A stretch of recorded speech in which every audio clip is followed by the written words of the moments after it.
Hoje é sexta-feira, dia 16, e esse é o nosso quarto editorial do dia. E vem cá, se você sobreviveu aos 3 primeiros, esse aqui você se prepara mais, porque tem mais bomba chegando.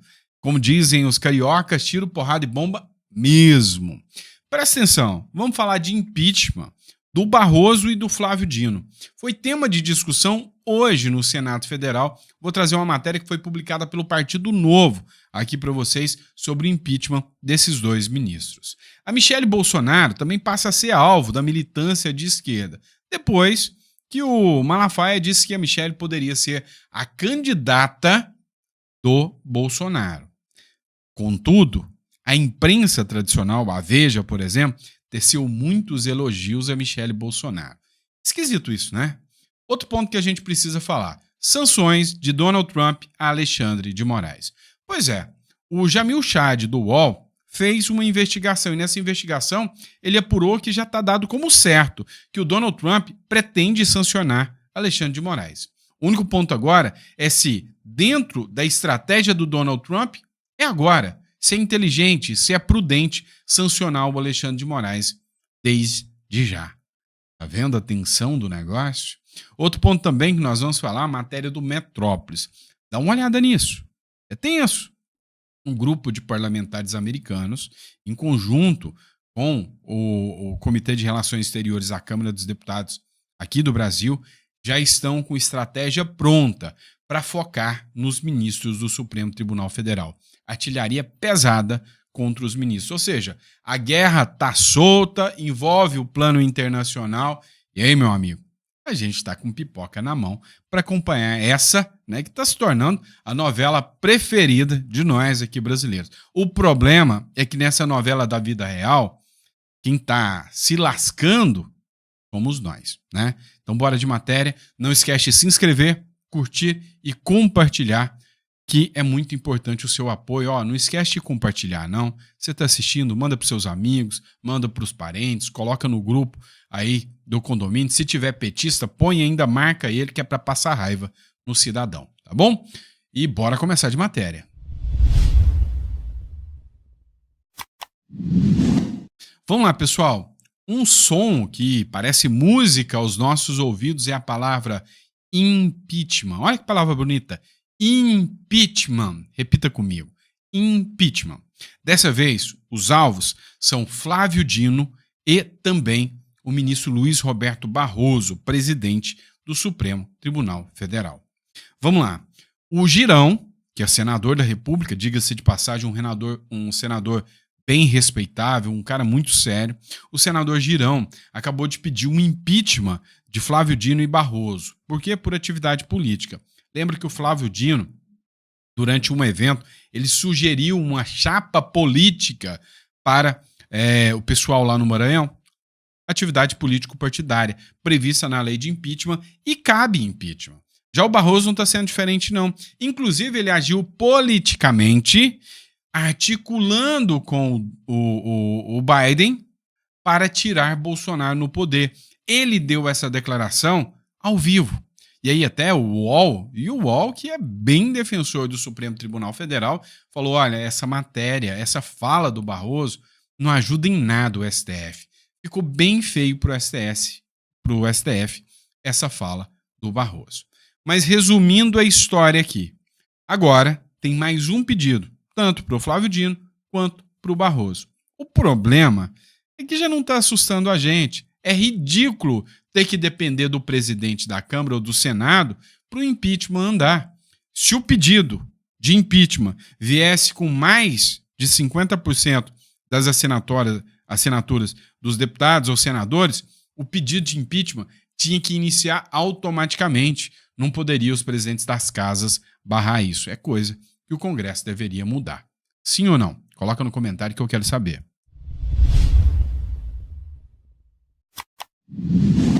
Vamos lá, pessoal. E a Michelle Bolsonaro? Seria ou não seria uma boa presidente? Deu até uma discussão acalorada. E olha só, sabe por que eu gosto desse canal aqui? É que vocês que são seguidores são muito mais inteligentes do que eu. Cara, teve um comentário aqui que esse eu tive que postar lá no Instagram e vou debater aqui.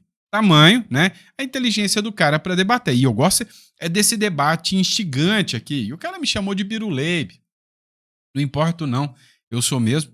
Mas a grande questão agora é, a Michelle Bolsonaro, depois que o Malafaia falou que ela poderia ser a candidata para contrapor a uma chapa que o Temer queria fazer, que era uma chapa sem Bolsonaro, talvez com o Tarcísio, a Michelle Bolsonaro está sendo utilizada meio que para chantagear o Tarcísio para ser fiel ao Bolsonaro. Ah, meu amigo, depois que ganha a eleição, não tem dessa de fidelidade não. Hugo Mota que o diga. Mas vamos falar da Michelle Bolsonaro. Foi só falar que ela pode ser uma candidata à altura. Olha a militância de esquerda aqui, já partindo para cima da Michelle. Matéria da revista Fórum, né? O pessoal esquerdista aí. Cid, o Mauro Cid, aquele da delação lá, que, segundo o Fux, nem foi eu, foram 9 delações, cada uma com um argumento diferente, mas isso é o alicerce do golpe Tabajara, do plano do golpe Tabajara, ou do processo do golpe Tabajara. O Mauro Cid e o Van Garden, que é muito amigo do Bolsonaro, não pegou bem isso, viu, Van Garden? Votam em Lula em 2026 se a candidata for a Michelle. Cara, tem que ser muito louco para fazer uma coisa dessa. Pois é, os bastidores, né, dos discursos entre algumas figuras que ficam no entorno de Bolsonaro mostram que tem muita gente ali que fala uma coisa diferente ao Bolsonaro pelas costas. Ah, aí o discurso é outro. Lembrando que quando o próprio Michel Temer disse, olha, a minha visão é que deveríamos ter uma chapa de direita, sem de radicalismo, com alguém aqui para representar a direita, sem o Bolsonaro. O Van Garden foi quem surgiu e falou, não, nós temos que ter uma chapa pura. Aí surgiu o nome da Michelle. Agora, era ele que estava discursando que prefere votar no Lula, se for a Michelle Bolsonaro candidata. Outro jornal militante de esquerda, revista Fórum, Van Garden e Cid fazem chacota e detonam Michelle Bolsonaro. Abre aspas, prefiro o Lula. Pois é, deram aso para discussão, deram aso para usar essas armas contra Michelle. Mas a partir do momento que o Silas Malafaia falou o nome Michelle Bolsonaro como possível candidata, meu irmão, todo mundo sabia que o canhão viraria para ela. Pois é. Mas olha só, tem um ponto interessante. Olha essa publicação aqui. Arcadroid Steam, né? Que é o nosso seguidor aqui. Ó, todo estiloso, óculos escuro, né? Aqui só tem gente fina, né? Gente que acredita no Brasil aqui no canal. Eu falei que, cara, eu votaria na Michelle, sem o menor problema. Entre Michelle e Tarcísio, eu prefiro a Michelle. Entre a Michelle e o Eduardo, eu prefiro a Michelle. Tá, e aí ele colocou um comentário que é genial. Mas olha só. Sandro, tu prefere a Michelle? Lembrando que essa carta aí foi o boca aberta do Malafaia que apresentou. E é verdade, é o que eu expliquei. Rapaz, deixa de ser emocionado. Tu não diz que é filósofo? Sou sim, tá? O Olavo de Carvalho revirou no túmulo com esse apoio a Michelle e não ao Eduardo. Será? Vamos ver. Rapaz, comparar a Michelle, uma pessoa maravilhosa, sim, com o Eduardo Bolsonaro, ex-policial federal, um cara com conhecimento e entrada no parlamento americano, sabe tudo sobre o tráfico de drogas e narcotráfico mundial e está com Paulo Figueiredo nos processos contra... Ele citou aqui o Alexandre de Moraes, né? Referindo aqui a cabeça dele. E sabendo de tudo isso, tu prefere a Michelle? Por quê? Qual é o argumento que sustenta isso? Bizarro! Eu gostei. Ele é autêntico, tá? Tabiro Leib? Eu tô. Vamos lá. Michelle é ótima, porém Eduardo é homem de frente e de confiança de Trump e completamente pronto para ser presidente. Se ela for vice, ok. Mas para presidente, não. E é óbvio que o argumento dele é muito bom, é muito forte. Tá? E faz todo sentido. O Eduardo Bolsonaro tem preparação, né? Agora, vem cá.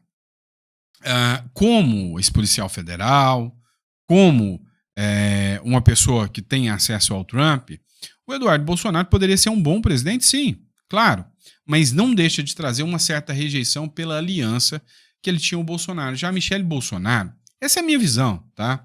A Michelle Bolsonaro, ela quebra certos paradigmas.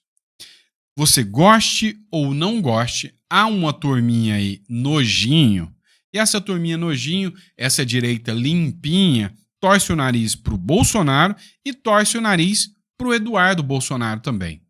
Coisa que poderia, na minha visão, quebrar, né, esse nojinho dessa turma com a Michelle Bolsonaro.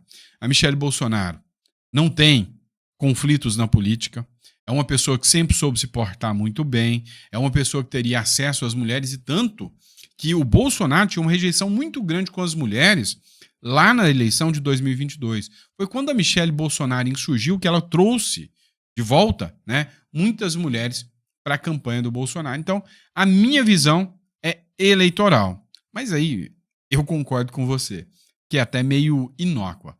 Agora, o fato de ser policial federal, a Michelle vai se blindar ali com as melhores equipes. O fato do Trump, o Eduardo Bolsonaro vai estar com ela. Não é possível que ele vai trair o Brasil e vai abandonar ela. Então, assim, eu entendo uma coisa. Às vezes, você precisa chegar num lugar. E aí, tem hora que você precisa colocar gente mais competente que você para exercer função específica. Por exemplo, cargo de ministro da Justiça, alguma coisa nesse sentido, com o Eduardo, para combater facções criminosas.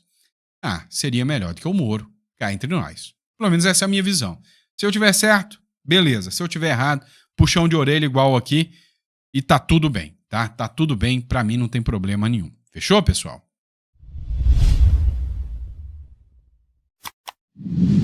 Mas vamos lá, vamos falar do ministro do Supremo, Alexandre de Moraes. Cara, eu não tenho dúvidas que o Alexandre de Moraes, hoje, é a figura mais poderosa do Brasil. Muito mais do que Lula. Lula é um coadjuvante. Lula é fantoche hoje. Não apita nada perto do ministro Alexandre de Moraes. Diz a lenda que se o Alexandre de Moraes sair de casa e começar a chover sem ele ter levado guarda-chuva, ele põe o São Pedro no inquérito das fake news. Né? O negócio está complicado. Mas é o seguinte, tem gente que ainda resolve peitar o ministro do Supremo Alexandre de Moraes. E aí, o avanço agora vem do plano internacional.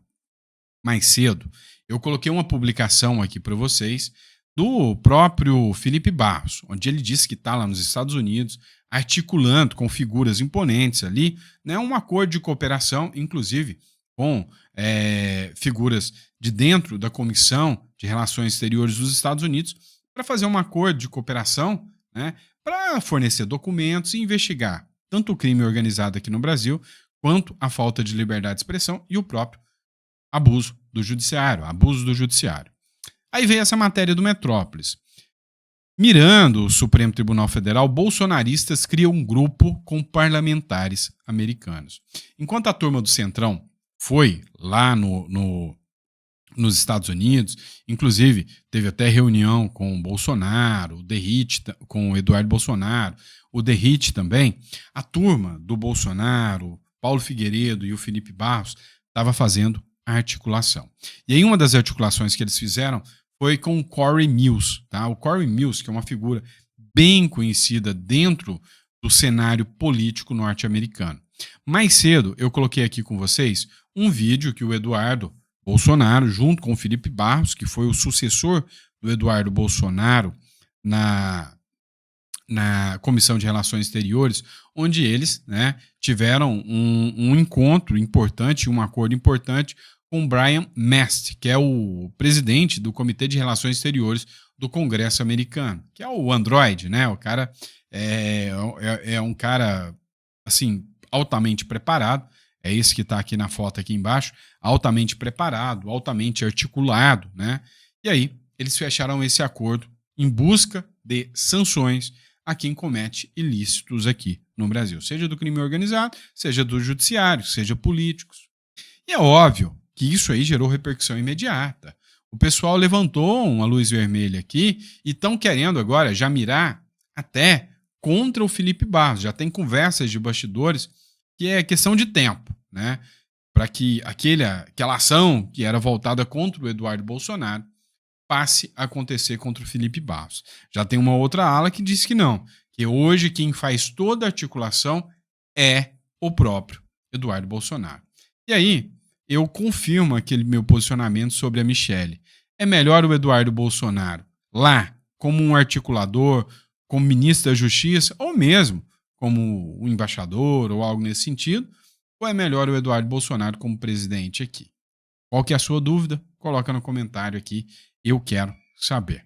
Mas ainda não acabou por aí não. Vamos falar de sanção ao ministro Alexandre de Moraes, que pode vir do próprio governo Trump. Vamos lá, pessoal. Vamos entender um pouquinho mais o que está acontecendo.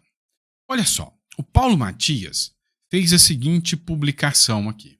O governo Trump pode adotar sanções drásticas contra Alexandre de Moraes, mas está considerando isso um alto risco. E aí, quando a gente fala de sanções drásticas, segundo aqui a publicação do Paulo Matias, né, o Paulo Matias diz que pode ser suspensão dos vistos do Alexandre de Moraes, o que não é tão drástico assim, mas confisco de bens. E aí já tem um assunto, né, sendo discutido, inclusive de denúncias contra o ministro Alexandre de Moraes no campo, né, internacional, no Tribunal Penal Internacional. Tudo isso porque eles vão criar uma força-tarefa contra as ações do ministro Alexandre de Moraes, contra aquilo que eles declaram como censura nas redes e autoritarismo do ministro do Supremo Alexandre de Moraes. Entretanto, a iniciativa é considerada de alto risco. Seria uma aposta perigosa do Donald Trump, que poderia acontecer, inclusive, vamos dizer assim, um rompimento de relações institucionais entre o próprio, né, Donald Trump e o Brasil, ou seja, Estados Unidos e Brasil. Agora, o problema que o Donald Trump tem, né, e a preocupação que o Donald Trump tem, não é especificamente essa, de, vou romper relações com o Brasil. É como o plano internacional vai observar isso. O Donald Trump precisa tomar muito cuidado para que não colhe a pecha sobre o Donald Trump de uma possível intervenção em outro país, violação da sua soberania. Aqui a matéria do UOL, né? Governo Trump avalia sanções contra o ministro Alexandre de Moraes. E aí ela fala que o governo Trump considera suspender vistos, confiscar bens de Moraes, mas a cautela devido aos altos riscos. O objetivo seria combater uma suposta censura digital, ponto crucial para a estratégia de desinformação da extrema-direita. Ô povinho chato, né? Você quer saber se um jornalista é militante, se ele usa a palavra desinformação, se ele usa a palavra extrema-direita, se ele usa a palavra fascismo, aí você já pode saber que esse cara é esquerdinha, é left people, né? Não tem nem jeito de questionar. Mas então, o que se tem aqui é que o Donald Trump já entendeu o que se passa no Brasil e já entendeu que precisa tomar medidas. E aí, o trecho onde o Jamil Chad justamente discute isso aqui é esse aqui, acompanha. Esse exame de Trump aí contra Moraes, hein? Olha, Fabiola, não é descartado. Essa possibilidade está sendo examinada, mas o que eu trago, e essa é a grande novidade, é que dentro da Casa Branca existe uma hesitação enorme, porque é considerado, esse gesto é considerado dentro da Casa Branca como sendo um gesto de alto risco. E aí, só para deixar aqui muito claro, e aí na diplomacia todos nós sabemos que existe, e no jornalismo também, que são, obviamente, as conversas em off, conversas com fontes que não podem aparecer, que não podem, obviamente, falar com o seu nome, ou seja, manter o seu anonimato, mas eu posso garantir a todos, uma altíssima fonte dentro da Casa Branca que aceitou conversar com a gente justamente sobre esse tema. Então, Fabiola, ponto número 1, sim, o tema está sendo debatido, mas o que essa fonte do altíssimo escalão Donald Trump me diz? Em primeiro lugar, ela é considerada como uma pauta de alto risco. Opa. Ué, a informação vem de dentro do governo Donald Trump para o Jamil Chad do UOL, onde ele confirma que sim, esse assunto está sendo altamente debatido. Mas não era fake news do Eduardo Bolsonaro? Ué, achei que era fake news. Esquisito isso, né? Parece que aos poucos, né, essas tais fake news aí estão caindo por terra. Mas não para por aí. Tem mais coisa.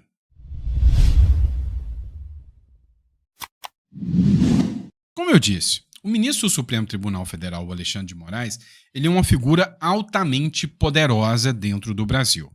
Eu ouso dizer que Lula, perto de Alexandre de Moraes, é o gandula do jogo. Nada mais do que isso. Porque realmente, hoje, ele manda no STF, ele põe medo no Congresso Nacional e ele ainda tira onda com a cara do Lula. É fato. É só a gente observar o poder que ele tem hoje, né? Inclusive nas suas decisões. Mas eu começo a perceber que a opinião pública está se voltando contra o Alexandre de Moraes. E, inclusive, eu estou vendo muitos jornais, estou vendo a Globo, eu estou vendo o Estadão, eu estou vendo a Folha de São Paulo questionarem o ministro Alexandre de Moraes. Até porque eles já começaram a entender que mais cedo ou mais tarde a água vai bater no bumbum deles. Eles entenderam que mais cedo ou mais tarde a censura que pega os meus inimigos chegarão até mim também. Inclusive, foi um caso que um dos jornalistas da Globo falou sobre o Lula pedir ajuda para o Xi Jinping para regular as redes. Se regula a rede agora, amanhã regula, né, os jornais. Mas olha só, acompanha isso aqui comigo. É importante a gente discutir esse tema aqui. As 10 humilhações internacionais de Alexandre de Moraes. É coisa rápida aqui que nós vamos debater. O Alexandre de Moraes é uma das figuras mais poderosas, mas aqui a Gazeta do Povo separou 10 hipóteses, né, em que o Alexandre de Moraes acabou tendo, né, o seu poder frustrado no campo internacional. A primeira dela foi quando os Estados Unidos negou a extradição do Alan dos Santos. Foi a primeira grande derrota internacional do ministro Alexandre de Moraes. Depois, a derrota veio através do Ministério Público da Espanha, que disse que não concorda com a extradição de outro jornalista, Oswaldo Eustáquio. Por quê? Porque tinha cara, cheiro, jeito, andado de perseguição política. Depois volta à Espanha. A justiça espanhola reforçou a negativa da extradição. Primeiro o Ministério Público, depois a justiça. Depois veio o Donald Trump de CPF para CPF e ele, com a Trump Media, processaram o ministro do Supremo, Alexandre de Moraes. Quando eu falo de CPF para CPF, é figurativo, tá? Eu estou dizendo que não é no sentido figurado. Eu tô dizendo para você que não foi o governo norte-americano contra o governo brasileiro, não. Foi grupo de empresas do Donald Trump contra a pessoa física, o CPF, do Alexandre de Moraes. Então, foi o quarto passo. 5. Juíza americana desprezou as ordens do Alexandre de Moraes. Não sei se você lembra, quando foi feito um pedido, né, de esclarecimento do Alan dos Santos para que apresentasse os dados do Alan dos Santos, a juíza falou, não, isso aqui é censura, vou obedecer isso aqui. Não. A Câmara dos Estados Unidos aprovou um projeto para banir o ministro Alexandre de Moraes do país. Pois é, já foi aprovado pela Câmara dos Deputados. 7. A Embaixada dos Estados Unidos mandou um recado público ao Alexandre de Moraes. Falou que ele atenta contra a liberdade de expressão. Depois, a Interpol falou que não vai aceitar o Alan dos Santos e nem o Oswaldo Eustáquio dentro da Interpol, porque eles são perseguidos políticos. 9. O The Economist fez várias críticas ao ministro Alexandre de Moraes e não vamos esquecer o The New Yorker também. Tanto que o Barroso teve que sair em defesa do ministro Alexandre de Moraes. E 10, agora por último, a Suprema Corte, a mais alta corte da Espanha, negou novamente a extradição de Oswaldo Eustáquio depois que o Brasil recorreu. E ainda deram um pitaco, falando para o Brasil o seguinte, vocês não entendem o que é o direito, não? As partes aqui o Ministério Público da Espanha, porque aqui não está na jurisdição de vocês, não esqueça isso não, e o Oswaldo Eustáquio. Você, Brasil, não tem competência para recorrer aqui. Então, aprende. Pois é, ficou feio isso aí. O que mostra que o ministro Alexandre de Moraes é extremamente poderoso aqui dentro do Brasil. Lá fora, o poder dele acaba encontrando limites.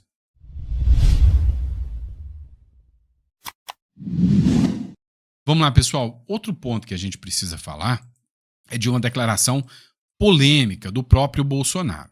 Bolsonaro deu uma declaração durante uma entrevista ao Pitoli, lá da Auriverde, né? E aí, durante essa entrevista, o presidente Bolsonaro resolveu abrir o jogo, chutou o balde, desafiou o Supremo Tribunal Federal, falou: já tô velho, não tô nem aí, quer me prender? Me prende agora. Vem cá, me prende. Ou seja, o Bolsonaro, ele dobra a aposta aqui. O que se tem em vista aqui, o que se tem de entendimento acerca dessa fala do Bolsonaro, o que dá pra gente entender aqui, é que ele está querendo forçar a barra para que o STF tome uma medida contra ele. E ele aposta que a população vai pra rua se acontecer a prisão dele. Escuta só. Agora, alguns falam que devia sair do Brasil. Não vou sair do Brasil. Me prendam, pô. Está previsto 40 anos de cadeia. Me prendam. Eu estou com 70 já, quase morri na última cirurgia. Vou morrer, não vai demorar. Mas que fica sendo um marco que dá para resistir, sem fazer loucura. Agora, alguns falam que... Pois é. A fala dele é arriscada. Muito arriscada. Mas sinalizou. Para aquele seguidor do Bolsonaro, para aquele apoiador do Bolsonaro, a sinalização é mais ou menos a seguinte. Vocês entenderam que eu estou disposto a morrer por vocês, a perder a minha liberdade por vocês? E aí, tem muita gente que fala, Bolsonaro foi um frouxo, Bolsonaro foi fraco. Mas esse sinal aqui está repercutindo demais nas redes de apoiadores do Bolsonaro, porque mostra uma redenção para aqueles que achavam que o Bolsonaro foi fraco. E para aqueles que já apoiavam, mostra sinal de mais força ainda. Ou seja, eu estou com vocês. Então, não vamos desistir. E aí o grande ponto que a gente discute aqui é que está cada vez mais questionável, né, uma participação, uma aplicação por parte do Bolsonaro de um suposto golpe de Estado, que é o que estão utilizando para prender. Bem que eles queriam achar um escândalo de corrupção, tentaram joias, tentaram um monte de coisa, não acharam. Isso é fato. Agora, se precisar achar uns escândalos de corrupção aí no governo Lula, não tá muito difícil a gente observar o noticiário hoje com tanto de coisa que tem, né? Mas, enfim, vocês viram o áudio de um policial federal de que eles estavam todos preparados já para pegar o Bolsonaro, para pegar o Alexandre de Moraes, e que o Bolsonaro recuou. Olha só, a Veja publicou a seguinte matéria. O áudio que escancara o golpismo bolsonarista e a violência contra Moraes. As interceptações reforçam que o grupo planejava ações armadas contra ministros do STF e líderes eleitos. Cada jurista tem uma análise. A última análise que eu fiz sobre esse caso aqui foi que esse áudio não é maléfico ao Bolsonaro. A minha análise como jurista é: o advogado tem que usar esse áudio a favor do Bolsonaro e não contra. O André Marsiglia, que é um constitucionalista muito renomado, ele escreveu o seguinte: embora grave o conteúdo dos áudios, não pode ser considerado uma prova se não for confirmado por outros documentos válidos, ou seja, só um áudio não é prova o suficiente. Questionável. Sequer se sabe se a pessoa é ou não sã, ou se a pessoa estava fazendo um desabafo num grupo. Impacta o público, mas, para o direito, o áudio isolado não pode servir como prova. Ou seja, só o áudio em si não tem a utilização de prova. E aí é citado até um artigo, que é o artigo 15 do Código Penal, que ele diz o seguinte: a desistência voluntária. O agente que voluntariamente desiste de prosseguir na execução do ato, ele só vai responder até ali. Tá? Então, se o Bolsonaro, e o áudio diz isso, fala, olha, tudo articulado, preparado, na hora H os militares pularam fora e o Bolsonaro falou, não, eu não vou. Não teve início de golpe. Ou se teve, o Bolsonaro não participou, é o que o áudio prova. Ou seja, Bolsonaro pode responder até por formação de quadrilha e outras coisas que são imputadas segundo o STF. Mas pelo golpe de Estado, que é a pena mais dura, não. É o que argumenta já o André Marsiglia. Eu já vou além. Eu acho que o início da execução dos atos aconteceria, né, se tanques fossem para as ruas. E isso não aconteceu. O 8 de janeiro é uma manifestação que deu errado. É a minha análise como advogado, é a minha análise jurídica. É algo que fugiu do controle. Foi algo criminoso? Sim, foi. Mas é golpe de Estado? Aí é forçar a barra, né, bebê? Aí você tá forçando comigo. Falar que aquilo foi golpe de Estado. E aí, quando eu falo isso, vem sempre uns esquerdinhos aqui, a galerinha da Left People. Este advogado não sabe de nada, está passando pano.